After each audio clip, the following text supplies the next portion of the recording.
नमस्कार दोस्तों, आप सभी लोगों का अपने इस चैनल में स्वागत करते हैं। दोस्तों, हम लोग केमिस्ट्री वाले विषय के बारे में पढ़ रहे हैं और हम लोगों का अध्याय फर्स्ट यानी ठोस अवस्था चल रहा है। और आज के इस वीडियो में ये जो टॉपिक है, यह टॉपिक आपका खत्म होता ही आपका चैप्टर भी खत्म हो जाएगा। तो इसके बाद आपका टेस्ट लिया जाएगा। तो टेस्ट का डेट जो है जल्द ही आपको बता दिया जाएगा कि कब टेस्ट आपका शुरू होगा। तो आइए वीडियो को शुरू करते हैं।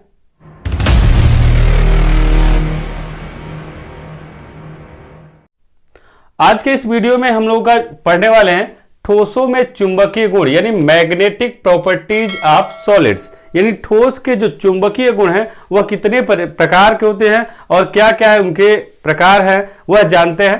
देखिए, आपका यहाँ पे चुंबकीय गुण के आधार पर ठोस को कितने भागों में बांटा गया है? 5 भागों में बांटा गया है। यहाँ पे आपको दिया गया है, पहला है अनुचुंबकीय ठोस, दूसरा है प्रतिचुंबकीय ठोस, ये ठोस है प्रतिचुंबकीय ठोस, और तीसरा है लौह चुंबकीय ठोस, और चौथा है प्रतिलौह चुंबकीय ठोस, और पांचवा है फेरी चुंबकीय ठोस। ये आपके 5 प्रकार के ठोस के चुंबकीय गुण हैं। अब ये पहला आपका यहां पे क्या है? अनुचुंबकीय ठोस, पैरामैग्नेटिक सॉलिड्स। अनुचुंबकीय, अनु का मतलब उसी ओर जिधर आप चाहते हैं, जिधर आप खड़े हैं हमारे ही ओर। तो ये चीज आपका कह रहा है कि ऐसे ठोस जो चुंबकीय क्षेत्र में रखने पर दुर्बल रूप से आकर्षित होते हैं, मतलब हमारी ओर आते हैं, लेकिन वह है आपका अनु का मतलब थोड़ा धीरे से, दुर्बल रूप से आपके आते हैं। तो दुर्बल रूप से आकर्षित होते हैं, अनुचुंबकीय ठोस कहलाते हैं। और इसी में प्रति है तो उल्टा होगा, विपरीत दिशा में, वही चीज आपका विपरीत दिशा में। यहां पे देखिए, ऐसे ठोस जो चुंबकीय क्षेत्र में रखने पर दुर्बल रूप से प्रतिकर्षित होते हैं। यहां पे आप क्या बोले हैं? आकर्षित, दुर्बल रूप से आकर्षित होता था। यहां पे भी आपका क्या होगा? दुर्बल रूप से ही होगा, लेकिन आपका यहां क्या बोले हैं? आप प्रति बोले हैं। इसका मतलब प्रति का मतलब उल्टा, आकर्षित करने के बजाय प्रतिकर्षित होते हैं, तो इनको बोला जाएगा प्रतिचुंबकीय ठोस पदार्थ। यानी लगभग आपके क्या हैं, जो भी है आपके सेम ही है। थोड़ा सा आप एक बार समझते हैं तो आप जो भी है टॉपिक आपका तैयार भी हो जाएगा। तो आप अनुचुंबकीय ठोस यानी पैरामैग्नेटिक ठोस किसको कहा जाएगा? ऐसे ठोस जो चुंबकीय क्षेत्र में रखने पर दुर्बल रूप से क्या हो? आकर्षित हो। ऐसे ठोस चुंबकीय क्षेत्र में रखे जाने पर कैसे हो? दुर्बल रूप से आकर्षित होते हैं, तो उनको क्या बोला जाएगा? अनुचुंबकीय ठोस कहलाते हैं। ठीक है, याद हो गया? एक बार फिर से सुन लीजिए। ऐसे ठोस जो चुंबकीय क्षेत्र में रखे जाने पर क्या हो? दुर्बल रूप से आकर्षित हो, उनको क्या बोला जाएगा? अनुचुंबकीय ठोस कहलाते हैं। इनमें अयुग्मित इलेक्ट्रॉन उपस्थित होते हैं। अयुग्मित मतलब जिसका जोड़ा न बनता हो। जैसे मान लीजिए हम लोग जब जोड़ा बनाते हैं, जैसे मान लीजिए इसी को थोड़ा समझ लेते हैं।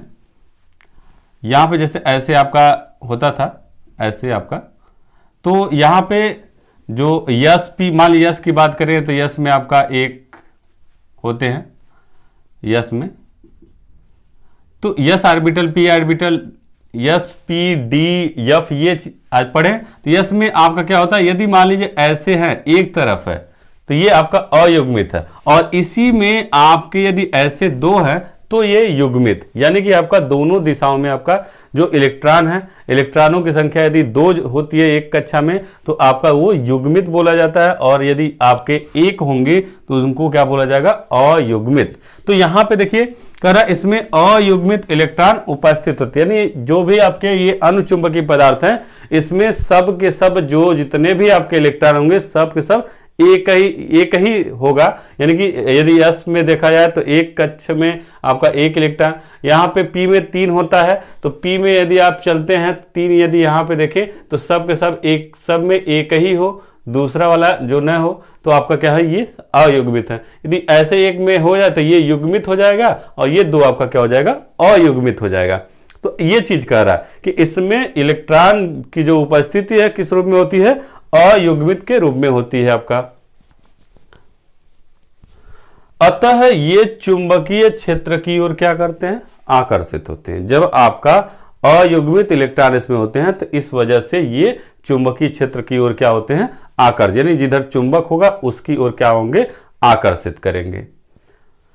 अब उदाहरण में कोबाल्ट CO, ये कार्बन डाइऑक्साइड नहीं है, ये कोबाल्ट है। Cobalt, nickel, Fe ferrous, Cu copper, Cu double plus यानी copper ion, Fe3+ ferrous ion और TiO यानी टिटेनियम ऑक्साइड और CuO copper oxide, O2 oxygen, ये आपके हैं। यहां से आपका देखिए आपका ठोस द्रव गैस भी आपसे पूछा जाता है। तो ये जो आपका है बाकी जितने भी हैं ये सब ठोस अवस्था में होते हैं। ये जो आपका है O2 ऑक्सीजन है ये गैस अवस्था में पाया जाता है। तो आपसे क्वेश्चन बनता है कि अनुचुंबकीय पदार्थ के गैसीय अवस्था का उदाहरण बताइए, तो किसको बोला जाएगा, ऑक्सीजन। यानी गैसीय अवस्था में पाए जाने वाले ठोस का नाम बताइए, तो आपका अनुचुंबकीय पदार्थ जो है गैसीय अवस्था में होता है और उसमें क्या होगा, O2 होगा। आपसे कहा जा सकता है कि अनुचुंबकीय पदार्थ का गैसीय अवस्था का उदाहरण बताइए, तो ऑक्सीजन। बाकी सब ठोस में होते हैं। अब ये आपका यहीं पे दूसरा है प्रतिचुंबकीय ठोस यानी डाईमैग्नेटिक सॉलिड्स, यानी प्रति का मतलब यही इसी का उल्टा आपको बोलना है। ऐसे ठोस जो चुंबकीय क्षेत्र में रखने पर दुर्बल रूप से प्रतिकर्षित होते हैं प्रतिचुंबकीय ठोस कहलाते हैं। इसमें आपका क्या था, दुर्बल रूप से आकर्षित होते थे और यहाँ पे दुर्बल रूप से प्रतिकर्षित होते हैं, तो इनको प्रतिचुंबकीय पदार्थ। देखिए नाम से ही आपका स्पष्ट होता कि प्रति है तो प्रतिकर्षण होगा और अनु है मतलब आकर्षण होगा। तो ऐसे ठोस जो चुंबकीय क्षेत्र में रखने पर क्या करें, दुर्बल रूप से प्रतिकर्षित होते हों, तो उनको क्या बोला जाएगा, प्रतिचुंबकीय ठोस कहें। इनमें जो है सभी इलेक्ट्रॉन युग्मित अवस्था में होते हैं, यानी इनमें जितने भी इलेक्ट्रॉन होंगे सब युग्मित यानी युग्म के जोड़ा बनाते हुए आपके रहेंगे। जितने भी इलेक्ट्रॉन होंगे जो अपनी कक्षा में रहेंगे वह आपका जोड़ा बना के रहेंगे। तो इनमें सभी इलेक्ट्रॉन अयुग्मित अवस्था में होते हैं। अब देखिए यहाँ पे उदाहरण में H- यानी हाइड्रोजन पे एक आयन होता है, एक आपके होते हैं, तो यहाँ पे माइनस किया गया तो एक और आपका आ जाता है, तो आपका यहाँ पे 2, तो जोड़ा बन गया 2 का। यानी कि सब में आपका क्या है, जितने भी आप यहाँ पे उदाहरण लिखे हैं सब में आपका ये जोड़ा बन गया है। तो इसलिए इसको ये जो प्रतिचुंबकीय ठोस होते हैं वह युग्मित अवस्था में होते हैं। तो H पे माइनस, L पे प्लस, BE पे डबल प्लस, K पे प्लस, Mg पे 2 बार प्लस, एल्युमिनियम पे 3 बार प्लस, फ्लोरीन पे 1 बार माइनस, ऑक्सीजन पे 2 बार माइनस, जिंक पे 2 बार प्लस, कैडमियम पे 2 बार प्लस। ये सब आपके प्रतिचुंबकीय पदार्थ के उदाहरण। तो आपसे जो कुछ भी आपसे पूछा जाए इसको ध्यान में रखते हुए आप अच्छे से तैयार करिएगा कि प्रतिचुंबकीय ठोस पदार्थों का उदाहरण क्या है, अनुचुंबकीय पदार्थों का ठोस का उदाहरण क्या है, प्रतिचुंबकीय पदार्थ के क्या परिभाषा है, अनुचुंबकीय पदार्थ की क्या परिभाषा, ये सब पूछा जा सकता है। आप दोनों में ये भी अंतर भी पूछा जा सकता है कि प्रतिचुंबकीय और अनुचुंबकीय में क्या अंतर है। तो इनकी जो परिभाषा है, एक अंतर यहाँ से, एक अंतर इसमें कह देंगे ये अयुग्मित होते हैं, इसमें क्या कहेंगे, युग्मित होते हैं। इनका एक उदाहरण लिख लीजिए, इनका आप ऐसे अंतर दिखा सकते हैं। अब आपका तीसरा है लौह चुंबकीय ठोस फेरोमैग्नेटिक सॉलिड्स। इसमें क्या होगा, जो कुछ यहाँ पे देखिए, जो यहाँ पे आप बोल रहे थे वही आपका दुर्बल के रूप में आपका क्या होगा, प्रबल रूप से होगा। लिखा है कि ऐसे ठोस जो चुंबकीय क्षेत्र में प्रबल रूप से आकर्षित होते हैं। देखिए यहाँ पे अब तक क्या बोल रहे थे आप, दुर्बल रूप से आकर्षित होते थे, लेकिन अब जो है क्या होंगे, प्रबल रूप से यदि आकर्षित होते हैं तो उनको क्या बोला जाएगा, लौह चुंबकीय ठोस कहलाएंगे। और इसी तरह इनके जो गुण हैं इनको क्या बोला जाएगा, लौह चुंबकत्व तो कहेंगे। यहाँ पे भी आप बोल सकते हैं कि अनुचुंबकीय ठोस कहलाते हैं तथा इनके इस गुण को क्या बोला जाएगा, अनुचुंबकत्व तो कहेंगे। ऐसे भी यहाँ पे सभी जगह के लिख सकते हैं। तो यहाँ पे इनका यह जो गुण होगा, यानी कि जो आपका प्रबल रूप से आकर्षण वाला गुण होगा वह आपका लौह चुंबकत्व तो कहलाएगा। इसका उदाहरण देखिए आपका क्या है, FeCO(Ni)Cr(O2) आपका है। और इसमें देखिए फिगर आपको बनाया गया, ये जो आपके कक्ष है इसमें इलेक्ट्रॉन जो सब एक ही डायरेक्शन में है, मतलब आपका जितने भी आपके इलेक्ट्रॉन हैं वह सब एक ही दिशा में है। ये ऐसा क्यों होता है? क्योंकि ये जो आपके लौह चुंबकीय ठोस होते हैं उसमें डोमेन होते हैं। डोमेन का मतलब क्या होता है? एक ऐसी अन्योन्य जटिल क्रियाएं होती हैं जिसमें असंख्य आपके इलेक्ट्रॉन जो है आपके रहते हैं और अस्त व्यस्त ढंग से रहते हैं। इस तरीके से वो रहते हैं कि कोई इसे सीधा नहीं कर सकता। लेकिन इनकी जो चुंबकीय क्षेत्र की क्षमता है वह आपका क्या होता है? एक ही दिशा में होता है। यानी कि जितने भी आपके जो इलेक्ट्रॉनों की संख्या अस्त व्यस्त वाले होंगे, यदि एक कक्षा में जो होंगे सब के सब क्या होंगे? एक ही डायरेक्शन में, सब एक ही दिशा। यानी चुंबकीय गुण जो इसका होता है सब इलेक्ट्रॉनों का एक ही डायरेक्शन में होता है, संरेखित होता है। तो इस वजह से इसमें जो है आपका प्रबल रूप से आकर्षण होता है। तो यानी जितने भी आपके इलेक्ट्रॉन होंगे सब की जो दिशाएं होंगी सब एक ही दिशा में होगा, इसलिए इसमें जो आपका आकर्षण का गुण होता है वह प्रबल होता है। तो इसमें जो डोमेन आपके शामिल होते हैं, जो भी आपके डोमेन हैं उन्हीं डोमेन की सहायता से ये चुंबकीय गुण को प्रदर्शित करते हैं। तो यहां पे आपका फिर क्या है? चौथा है प्रति लौह चुंबकीय ठोस यानी एंटी फेरोमैग्नेटिक सॉलिड्स। अब देखिए यहां पे क्या है? इन ठोसों की संरचना लौह चुंबकीय ठोसों के समान, जैसे लौह चुंबकीय का है वैसे ही आपका प्रति का है, बस आपका थोड़ा सा यहाँ पे प्रति बोला गया है। प्रति का मतलब आप जैसे आप इसको बोल रहे थे वही आपका ये भी है। तो इसका जो है लौह का और ये प्रति मतलब उल्टा होगा। लौह चुंबकत्व का ही के जैसा गुण होगा, लेकिन आपका मामूली सा क्या, अरे इसमें क्या होगा? प्रतिकर्षण होगा। क्यों होगा? अब ये भी जान लेते हैं। इनमें अयुग्मित इलेक्ट्रॉन होते हैं। इनमें क्या हो रहे थे? सब के सब जितने भी हैं युग्मित इलेक्ट्रॉन और एक ही दिशा में है। इसमें अयुग्मित इलेक्ट्रॉन होते हैं, लेकिन इनमें डोमेन जो है एक दूसरे के विपरीत अभिविन्यस्त होते हैं और एक दूसरे के चुंबकीय आघूर्ण को क्या करते हैं? निरस्त कर देते हैं। इन ठोसों का यह गुण जो है प्रति लौह चुंबकीय कहलाता है। तो प्रति लौह चुंबकीय में क्या कहेंगे कि यह जो ठोस होता है, यह जो जैसे आपका लौह चुंबकीय ठोस का आपका गुण होता है वैसे ही होता है, लेकिन इसमें अयुग्मित इलेक्ट्रॉन होते हैं और ये अयुग्मित इलेक्ट्रॉन जो है आपके डोमेन के रूप में होते हैं और इनके डोमेन जो है एक दूसरे के विपरीत अभिविन्यासित होते हैं और एक दूसरे के चुंबकीय आघूर्ण को क्या कर देते हैं? निरस्त कर देते हैं। इसलिए इनके इस गुण को प्रति लौह चुंबकीय चुंबकत्व कहते हैं या प्रति लौह चुंबकीय ठोस कहते हैं। उदाहरण में आपका MnO2, Mn2O3, Cr2O3, FeO, NiO आपके हैं। और यहाँ पे देखिए जो फिगर बनाया है, यहाँ एक ऊपर है एक नीचे है, एक ऊपर है एक नीचे है, एक ऊपर है एक नीचे। यानी कि ये जो एक ऊपर है एक नीचे, ये दोनों जब मिलेंगे तो एक दूसरे के मान को क्या कर देते हैं? निरस्त कर देते हैं। तो इस तरह से ये दो जो है आपके एक दूसरे के मान को निरस्त कर देंगे और यहाँ पे देखिए वही चीज़ आप कहें निरस्त कर देते हैं। और जब निरस्त कर देंगे तो इसी को आप क्या कहेंगे? प्रति लौह चुंबकीय ठोस यानी प्रति लौह चुंबकत्व कहलाएगा इसके इस गुण को। तो ये आपका प्रति का हो गया। अब देखिए पांचवा है फेरी चुंबकीय ठोस यानी फेरी मैग्नेटिक सॉलिड्स।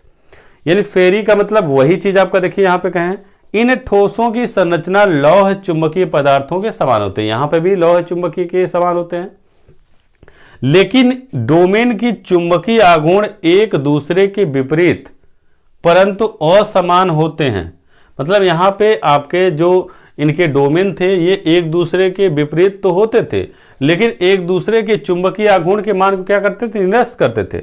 लेकिन यहाँ पे आपके चुंबकीय आघूर्ण एक दूसरे के विपरीत हैं लेकिन असमान होते हैं। मतलब विपरीत भले हैं, देखिए यहाँ पे यहाँ फिगर देखिए, लेकिन आपका असमान। यानी कि यहाँ पे एक यदि ऊपर है तो एक नीचे, यानी यहाँ 1 2 3, 3 आपका ऊपर है तो 1 2 3 आपके नीचे भी है, ये आपके है। लेकिन यहाँ पे आपका असमान मतलब जितना ऊपर है उतना नीचे नहीं है। यहाँ गिन लीजिए 1 2 3 4, 4 ऊपर है और 1 2 2 आपके नीचे हैं, तो आपका निरस्त जो है नहीं कर पाएंगे। तो वही चीज कहा जा रहा है, डोमेन की चुंबकीय आघूर्ण एक दूसरे के विपरीत परंतु असमान होते हैं, इसलिए ये लौह चुंबकीय पदार्थ की तुलना में चुंबकीय क्षेत्र द्वारा दुर्बल रूप से आकर्षित होते हैं। यानी कि आपका ये ऊपर 4 है नीचे 2 है तो 2 निरस्त कर देगा, 2 बचा रहेगा, 2 जो है ऊपर ले जाएंगे। यानी कि आपका यहाँ पे जो आकर्षण का गुण है वह आपका होगा, लेकिन वह क्या होगा? थोड़ा कमजोर होगा, दुर्बल होगा। तो इस गुण को फेरी चुंबकत्व कहते हैं। एक बार फिर से सुन लीजिए, फेरी चुंबकीय ठोस किसको कहा जाएगा? फेरी मैग्नेटिक सॉलिड किसको कहेंगे आप? जो आपका प्रति लौह चुंबकीय यानी कि जो लौह चुंबकीय ठोस है उसी के जैसा इसका भी आपका क्या होगा, गुण होगा, उसी की तरह इसका भी संरचना होगा। लेकिन इसमें डोमेन की जो चुंबकीय आघूर्ण एक दूसरे के विपरीत परंतु असमान होते हैं, इसलिए ये लौह चुंबकीय पदार्थों की तुलना में आपके कम आकर्षित होते हैं। वही चीज है, तो इस गुण को फेरी चुंबकत्व कहेंगे। इसके उदाहरण है Fe3O4, MgFe2O4 और ZnFe2O4, ये आपके हैं। और यहाँ पे जो फिगर है, यहाँ पे देखिए दो आपके ऊपर है, दो आपके, एक आपका नीचे है, फिर दो आपका ऊपर है, एक आपका नीचे है। तो ये आपके इसके जैसे ये फिगर उसी फिगर के जैसा है, लेकिन इनके जो आघूर्णों की डायरेक्शन है वह आपका विपरीत है, लेकिन असमान मात्रा में है। जितनी मात्रा में ऊपर है उतनी मात्रा में नीचे नहीं है। तो इसमें आपका थोड़ा बहुत आपका आकर्षण का गुण रहता है, तो इसलिए इस गुण को फेरी चुंबक। इसमें आपका आकर्षण का गुण नहीं रहता या एक दूसरे के मान को निरस्त कर देता है, तो ये आपका प्रति लौह चुंबकत्व का गुण प्रदर्शित करता है। तो ये आपके गुण हो गए। अब इस गुण में जो है ये आपका अंतर, इसको भी ध्यान से देखिए, और इसके भी अंतर आपसे पूछा जा सकता है कि इन तीनों के बीच में क्या खासियत है, क्या अंतर है, क्या जो कुछ भी पूछा जाएगा तो इन तीनों को आप अच्छे से समझ लीजिए और इन तीनों को फिगर बना के आप उसको समझा सकते हैं। जो कुछ भी पूछा जाएगा आपसे क्वेश्चन में, लौह चुंबकीय ठोस, प्रति लौह चुंबकीय ठोस और फेरे चुंबकीय ठोस, यानी तीनों जो है लगभग एक ही जैसे हैं, एक ही तरह के हैं। यदि कहीं आपका फिजिक्स में होगा तो फिजिक्स में बस एक ही चीज़ बताया जाएगा, ये चीज़ आपको नहीं मिलेगा। तो यहाँ पे लगभग ये तीनों एक ही है, बस थोड़ा सा मामूली सा अंतर है, तो उसको आप समझ लीजिए। और जो कुछ भी है उसमें आपके इस तीनों की जो संरचना है एक ही जैसे है, बस आपके डोमेन जो है आपके अस्त व्यस्त थोड़ा सा अलग है। इसमें डोमेन की दिशा कुछ और है, इसमें डोमेन की दिशा कुछ और है, इसमें आपके कुछ और है। तो इस वजह से आपके जो इनके गुण हैं, जो इनके ठोस होने की चुंबकीय ठोस की प्रवृत्ति है, वो आपकी थोड़ा अलग है। तो एक बार फिर से ध्यान से आप समझ लीजिएगा, एक बार वीडियो को बैक करके देख के अच्छे से समझ के, और लगभग आपको याद भी हो जाएगा 1 से 2 बार यदि देखते हैं। और ये आपका जो है यहाँ से 1 से 2 नंबर के क्वेश्चन जरूर आपके पूछे जाते हैं। आप इन 5 टॉपिक को जरूर तैयार करिएगा। और बस आज के वीडियो में इतना ही, और आप लोग तैयार रहिए टेस्ट देने के लिए। आपका जल्द ही आपको बता दिया जाएगा टेस्ट का डेट। तो आज के इस वीडियो में इतना ही, अगले वीडियो में आप सभी लोगों से फिर से मुलाकात होगी। तब तक के लिए अनुमति चाहते हैं। नमस्कार दोस्तों।